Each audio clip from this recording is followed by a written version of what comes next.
Hi hello welcome back.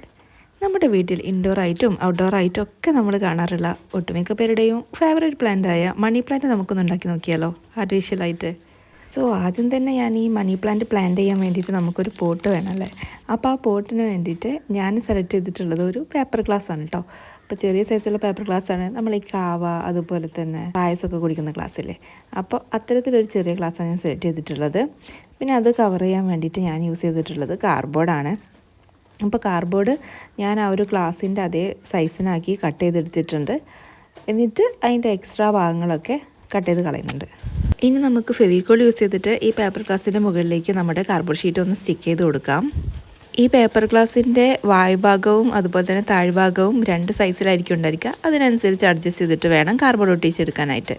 ഇനി നമ്മുടെ plan pot ഇത്രയും കൂടി ഭംഗിയാക്കണം എന്ന് ആഗ്രഹം ഉണ്ടെങ്കിൽ ഇതുപോലത്തെ മെറ്റീരിയൽസൊക്കെ യൂസ് ചെയ്യാം. റിബൺസോ അതല്ലെങ്കിൽ ഇതുപോലത്തെ ത്രെഡ്സൊക്കെ യൂസ് ചെയ്തിട്ട് നമുക്ക് ആ ഒരു പേപ്പർ ഗ്ലാസിൻ്റെ താഴ്ഭാഗവും മുകൾ ഭാഗമൊക്കെ ഒന്ന് കവർ ചെയ്തിട്ട് എടുക്കാൻ വേണ്ടിയിട്ട് പറ്റും. അപ്പോൾ ഞാനിവിടെ ഈ ഒരു ത്രെഡാണ് യൂസ് ചെയ്യുന്നത്. ഇത് വെച്ചിട്ട് ഞാൻ പേപ്പർ ഗ്ലാസിൻ്റെ താഴ്ഭാഗത്ത് ജസ്റ്റ് ഒന്ന് റോൾ ചെയ്ത് കൊടുക്കുന്നുണ്ട്. അപ്പോൾ ഞാനിവിടെ 3 ലെയറായിട്ടാണ് ഈ ഒരു ത്രെഡ് റോൾ ചെയ്തെടുത്തത്. അപ്പോൾ ഫെവിക്കോൾ യൂസ് ചെയ്തിട്ട് തന്നെയാണ് ഞാനിത് സ്റ്റിക്ക് ചെയ്തെടുക്കുന്നത് കേട്ടോ. ഇനി നമുക്ക് ഇതിൻ്റെ മുകൾ ഭാഗം കൂടെ ഒന്ന് റോൾ ചെയ്ത് കൊടുക്കാം. അപ്പോൾ മുകൾ ഭാഗത്ത് ഞാൻ ജസ്റ്റ് ഒരു ലെയർ മാത്രമേ റോൾ ചെയ്തെടുക്കുന്നുള്ളൂ. ഇനി നമുക്ക് പ്ലാന്റ് പ്ലേസ് ചെയ്യാൻ വേണ്ടിയിട്ടൊരു ബേസ് വേണം. അതിന് വേണ്ടിയിട്ട് ഞാൻ യൂസ് ചെയ്യുന്നത് തെർമാക്കോളാണ്. അപ്പോൾ പേപ്പർ ഗ്ലാസ് വെച്ചിട്ട് അതിൻ്റെ ഏകദേശം ഒരു അളവിൽ തെർമാക്കോൾ ഒന്ന് കട്ട് ചെയ്തെടുക്കുന്നുണ്ട്. ശേഷം ആ ഒരു എഡ്ജസ് മാത്രം കട്ട് ചെയ്തിട്ട് ചെറിയൊരു റൗണ്ട് ഷേപ്പിലാക്കി എടുക്കുകയാണ് ചെയ്യുന്നത്. അപ്പോൾ ഞാൻ ജസ്റ്റ് ആ എഡ്ജസ് ഒന്ന് റിമൂവ് ചെയ്തിട്ട് നമ്മുടെ പേപ്പർ കപ്പിലൊന്ന് വെച്ച് നോക്കിയിട്ടുണ്ടായിരുന്നു. അപ്പോൾ അത് ഇത്തിരി വീതി കൂടുതലായിട്ടാണ് വന്നത്. സോ ഞാൻ കുറച്ചും കൂടെ ഒന്ന് ഷേപ്പാക്കി കൊടുക്കാമെന്ന് വിചാരിച്ചു. അങ്ങനെ എനിക്കൊരു ഷേപ്പിൽ കിട്ടിയിട്ടുണ്ട്. ഞാനിത് ഒന്നുകൂടെ പ്ലേസ് ചെയ്ത് നോക്കട്ടെ.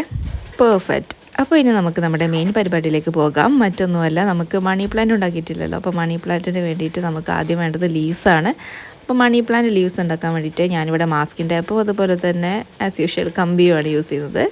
മണി പ്ലാന്റിൻ്റെ ലീവ്സ് എന്ന് പറയുന്നത് ഏകദേശമൊക്കെ ഒരു ഹാർട്ട് ഷേപ്പിലാണല്ലോ വരുന്നത്.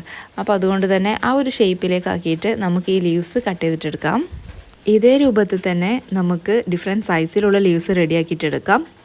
ശേഷം നമുക്കിതിനെ കളർ ചെയ്യാൻ വേണ്ടിയിട്ട് ഞാൻ അക്രിലിക് കളറാണ് യൂസ് ചെയ്യുന്നത്. അപ്പോൾ ഈ ഒരു ഗ്രീൻ അക്രിലിക് വെച്ചിട്ട് നമുക്ക് ഈ ലീവ്സ് ഫുള്ളായിട്ടൊന്ന് കവർ ചെയ്തിട്ട് വരാം. ആദ്യം നമുക്ക് എല്ലാ ലീവ്സും ഒരു സൈഡ് കവർ ചെയ്ത ശേഷം പിന്നീട് അത് ഉണങ്ങിയ ശേഷം ബാക്ക് സൈഡും കൂടെ കവർ ചെയ്തിട്ടെടുക്കാം കേട്ടോ. ഇനി ഇത് മണി പ്ലാന്റ് ആണെന്ന് തോന്നിക്കാൻ പാകത്തിന് കുറച്ച് പാച്ച് വർക്കും കൂടെ നമുക്ക് ആവശ്യമാണ്. അതിന് ഞാൻ white and yellow acrylic colours use ചെയ്തിട്ട് കുറച്ച് വൈറ്റ് മാർക്കിങ്സും അതുപോലെ തന്നെ യെല്ലോ ലൈൻസും ഒക്കെ ആയിട്ട് ഇട്ട് കൊടുക്കുന്നുണ്ട്. അത് നിങ്ങളുടെ ഐഡിയക്ക് അനുസരിച്ച് ചെയ്യാം. അപ്പോൾ ഞാൻ എല്ലാ ലീവ്സിലും ഫസ്റ്റ് വൈറ്റ് പാച്ചസാണ് ഉണ്ടാക്കിയെടുക്കുന്നത്. അതിന് ശേഷം നമുക്ക് യെല്ലോയിലോട്ട് പോവാം. ലീവ്സിൻ്റെ സൈസ് അതുപോലെ തന്നെ നമ്പേഴ്സും ഒക്കെ നമ്മുടെ മണി പ്ലാന്റ് എത്ര വലുപ്പത്തിലാണ് നമ്മൾ ഉണ്ടാക്കാൻ ഉദ്ദേശിക്കുന്നത് വെച്ചാൽ അതിനനുസരിച്ച് നമുക്ക് റെഡിയാക്കിയിട്ട് എടുക്കാം കേട്ടോ. നമ്മുടെ ഇപ്പോഴത്തെ ഈ ഒരു ലെയർ ഉണങ്ങിയ ശേഷം നമുക്ക് യെല്ലോ കളർ യൂസ് ചെയ്തിട്ട് ഇതിൻ്റെ മുകളിലൂടെ കുറച്ച് യെല്ലോ ലൈൻസ് കൂടെ ആഡ് ചെയ്ത് കൊടുക്കാം. സോ ഇത് ചെയ്യുന്നതിന് പ്രത്യേകിച്ച് റൂൾസ് ഒന്നുമില്ല. നമുക്ക് എവിടെ വേണമെങ്കിലും ലൈൻസ് ഇട്ട് കൊടുക്കാം, എവിടെ വേണമെങ്കിലും പാച്ചസ് ചെയ്യാം. കാരണം ഓരോ ലീവ്സും ഡിഫറെൻ്റ് ആണ്, പല രൂപത്തിലാണ് ഇരിക്കുന്നത്. സോ അതുകൊണ്ട് തന്നെ നമുക്ക് നമ്മുടെ ഒരു ഐഡിയക്ക് അനുസരിച്ച് കുറച്ച് ഒറിജിനാലിറ്റി എങ്ങനെ കിട്ടുന്ന അനുസരിച്ച് നമുക്ക് ചെയ്തിട്ടെടുക്കാം. അങ്ങനെ ഞാൻ ഏകദേശ രൂപത്തിലാക്കി എടുത്തിട്ടുണ്ട്. ഇനി ഈ കമ്പിയുടെ ഒരു ഗോൾഡൻ പാർട്ട് ഇവിടെ കാണുന്നുണ്ടല്ലോ, അപ്പോൾ അതൊന്ന് കവർ ചെയ്യാൻ വേണ്ടിയിട്ട് ഞാൻ ഇവിടെ ഗ്രീൻ ടാപ്പ് യൂസ് ചെയ്യുന്നുണ്ട്. അതിന് നമുക്ക് വളരെ ചെറിയൊരു പീസ് മതി. നമ്മുടെ ആ ഒരു കമ്പിയുടെ നീളത്തിനനുസരിച്ച് ചെറിയൊരു പീസ് ഗ്രീൻ ടാപ്പ് എടുത്തിട്ട് ജസ്റ്റ് ഒന്ന് റോൾ ചെയ്ത് കൊടുത്താൽ മാത്രം മതി, അവിടെ സ്റ്റിക്കായി നിന്നോളും. അപ്പോൾ ലീഫിൻ്റെ പാർട്ടൊക്കെ ഏകദേശം റെഡി ആയി കഴിഞ്ഞാൽ നമുക്കിനി അടുത്തത് വേണ്ടത് ബാംബൂ സ്റ്റിക്കാണ് കേട്ടോ. അപ്പോൾ ഇത്തിരി വണ്ണത്തിലുള്ള ബാംബൂ സ്റ്റിക്ക് തന്നെയാണ് ഞാൻ എടുക്കുന്നത്. ഇനി ഇത് തന്നെ വേണമെന്ന് യാതൊരു നിർബന്ധവും ഇല്ല. ചെറിയൊരു കമ്പോ കുഞ്ഞൊരു തടി കഷ്ണമോ ഒക്കെ ആയാലും മതി. അപ്പോൾ ഞാൻ ഈ ഒരു ബാംബൂ സ്റ്റിക്ക് ഈ ഒരു ഗ്ലാസിൻ്റെ അളവിന് നോക്കി കട്ട് ചെയ്തിട്ട് എടുക്കുന്നുണ്ട്. കുറച്ച് ഭാഗം നമുക്ക് ഗ്ലാസിൻ്റെ ഉള്ളിലേക്ക് ആ തെർമാക്കോളിലേക്ക് ഇറങ്ങി നിൽക്കുന്ന രീതിയിൽ, ബാക്കി ഭാഗം മുകളിലേക്ക് നമ്മുടെ പ്ലാന്റ് ചുറ്റി വെക്കാൻ വേണ്ടിയിട്ടാട്ടോ ഈ ഒരു സ്റ്റിക്ക് ഞാൻ യൂസ് ചെയ്യുന്നത്. ഇനി ഈ സ്റ്റിക്കിൻ്റെ മുകൾ ഭാഗത്ത് ചുറ്റാൻ വേണ്ടിയിട്ട് ഞാൻ ഇതുപോലത്തെ ഒരു ത്രെഡ് യൂസ് ചെയ്യുന്നുണ്ട്. ഇതൊരു ബ്രൗൺ കളർ ത്രെഡ് ആണെങ്കിൽ ഒന്നും കൂടെ നന്നായി. എൻ്റെ കയ്യിൽ ബ്രൗൺ കളർ ഇല്ലാത്തത് കൊണ്ട് ഞാൻ ഈ ഓറഞ്ച് വെച്ച് അഡ്ജസ്റ്റ് ചെയ്യാമെന്ന് വിചാരിച്ചു. ഇനി ഇതെല്ലാം നിങ്ങളുടെ കയ്യിൽ ചൂടിക്കയർ പോലെ തോന്നിക്കുന്ന എന്തെങ്കിലും മെറ്റീരിയൽ ഉണ്ടെങ്കിൽ അതൊന്നും കൂടെ ബെറ്ററായി. ഞാൻ എന്തായാലും എൻ്റെ കയ്യിലുള്ള ഈ ഒരു മെറ്റീരിയൽ യൂസ് ചെയ്തിട്ട് ഇപ്പോൾ തൽക്കാലം അഡ്ജസ്റ്റ് ചെയ്ത് വെക്കുന്നുണ്ട്.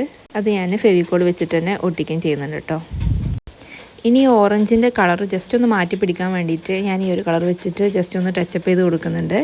അപ്പോൾ നമ്മുടെ പ്ലാന്റ് പോട്ടും മണി പ്ലാന്റ് ലീവ്സും അതുപോലെ തന്നെ നമ്മുടെ ത്രെഡൊക്കെ ചുറ്റി റെഡിയാക്കി വെച്ച ബാംബൂ സ്റ്റിക്സും ഒക്കെ സെറ്റായിട്ടുണ്ട്. ഇനി ഇത് എല്ലാം കൂടെ നമുക്കൊന്ന് സെറ്റ് ചെയ്യണം. അതിന് വേണ്ടിയിട്ട് ഫസ്റ്റ് ഞാൻ ബാംബൂ സ്റ്റിക്ക് എടുത്തിട്ട് അതിൻ്റെ മുകളിലേക്ക് ആദ്യം ചെറിയ ലീവ്സ് പിന്നീട് വലിയ ലീവ്സ് താഴേക്ക് വരുന്ന രീതിയിൽ ഒന്ന് അറേഞ്ച് ചെയ്തിട്ട് എടുക്കുന്നുണ്ട്. സോ ഞാൻ എൻ്റെ അടുത്തുള്ള ഏറ്റവും ചെറിയ ലീവ്സ് മുകളിലേക്ക് സെറ്റ് ചെയ്ത് കൊടുക്കുകയാണ്. അപ്പോൾ ആ കമ്പി വെച്ചിട്ട് ഈ ഒരു ബാംബൂ സ്റ്റിക്കിൻ്റെ മുകളിൽ ജസ്റ്റ് ഒന്ന് റൗണ്ട് ചെയ്ത് കൊടുക്കുന്നേ ഉള്ളൂ. ഓരോന്നോരോന്നായിട്ട് നമുക്ക് ഓപ്പോസിറ്റ് സൈഡിൽ വരുന്ന രീതിയിൽ താഴേക്ക് അറേഞ്ച് ചെയ്ത് കൊടുക്കാം. ഇനി ഇത് സെറ്റ് ചെയ്യാൻ വേണ്ടിയിട്ട് നമുക്ക് വേറൊരു ഐഡിയയും കൂടി നോക്കാമായിരുന്നു. നമ്മുടെ ശരിക്കുള്ള മണി പ്ലാന്റ് എന്ന് പറയുന്നത് ഒരു ഒറ്റ വള്ളിയിൽ നിന്ന് ലീവ്സ് വരുന്ന രീതിയിലാണല്ലോ ഉള്ളത്. അപ്പോൾ അതേ രൂപത്തിൽ നമുക്ക് ഒറ്റ കമ്പിയിൽ ഈ ലീവ്സ് എല്ലാം ചെറുതിൽ നിന്ന് വലുതിലേക്ക് എന്ന രൂപത്തിൽ അറേഞ്ച് ചെയ്ത ശേഷം ഗ്രീൻ ടാപ്പ് വെച്ച് റോൾ ചെയ്തിട്ടെടുക്കാം. എന്നിട്ട് അതെല്ലാം കൂടെ നമുക്ക് ഒറ്റ ചുറ്റിൽ തന്നെ ഈ ഒരു ബാംബൂ സ്റ്റിക്കിലേക്ക് ചുറ്റിയെടുക്കാവുന്നതേ ഉണ്ടായിരുന്നുള്ളൂ. ഇപ്പോൾ ഞാൻ ചെയ്ത പോലെ ഓരോരോ സിംഗിൾ ലീവ്സ് ആയിട്ടാണ് ചുറ്റിയെടുക്കുന്നതെന്നുണ്ടെങ്കിൽ നമ്മുടെ ഓരോ ലീഫിൻ്റെ കമ്പിക്കും അത്യാവശ്യം നല്ല നീളം വേണം. എങ്കിൽ മാത്രമേ നമുക്ക് റോൾ ചെയ്തിട്ടെടുക്കാൻ വേണ്ടി പറ്റുള്ളൂ കേട്ടോ. ഇനി എന്തായാലും നമുക്ക് നമ്മുടെ മണി പ്ലാന്റ് നമ്മുടെ പ്ലാന്റ് പോട്ടിലേക്ക് ഇറക്കി വെക്കാം. അപ്പോൾ ഞാൻ തെർമാക്കോളിൻ്റെ നടുക്കായിട്ട് ഈ ഒരു ബാംബൂ സ്റ്റിക്ക് കുത്തിയിട്ട് ഇറക്കുന്നുണ്ട്. അപ്പോൾ ഇതാണ് നമ്മുടെ മണി പ്ലാന്റിൻ്റെ ഒരു ലുക്ക് വരുന്നത് കേട്ടോ. അപ്പോൾ നമ്മൾ ലീവ്സ് കട്ട് ചെയ്യുന്ന സമയത്ത് അതിൻ്റെ ഒരു റേഷ്യോ കീപ്പ് ചെയ്ത് കട്ട് ചെയ്യുകയാണെങ്കിൽ നമുക്ക് അടിപൊളിയായിട്ട് തന്നെ നമ്മുടെ മണി പ്ലാന്റ് ഉണ്ടാക്കിയെടുക്കാൻ വേണ്ടിയിട്ട് പറ്റും. ഇനി ഞാനൊരു ഫൈനൽ ടച്ചപ്പിന് വേണ്ടിയിട്ട് കുറച്ച് കല്ലുകളൊക്കെ പെറുക്കി ഇട്ട് കൊടുക്കുന്നുണ്ട്. അപ്പോൾ നിങ്ങൾക്ക് പെബിൾസ് വേണമെങ്കിൽ യൂസ് ചെയ്യാം. ഞാനിപ്പോൾ നമ്മുടെ മുറ്റത്തുള്ള വെള്ളാരം കല്ലുകൾ കളക്ട് ചെയ്താണ് കേട്ടോ. എനിക്കെന്തായാലും ഇതിൻ്റെ ഫൈനൽ ഔട്ട്പുട്ട് ഭയങ്കരമായിട്ട് ഇഷ്ടപ്പെട്ടിട്ടുണ്ടായിരുന്നു. അപ്പോൾ നിങ്ങൾക്ക് ഇഷ്ടപ്പെട്ടിട്ടുണ്ടെങ്കിൽ കമൻറ്റ് സെക്ഷനിൽ അറിയിക്കണേ. ലൈക്ക് ചെയ്യാനും സബ്സ്ക്രൈബ് ചെയ്യാനും മറക്കല്ലേ. Thank you for watching.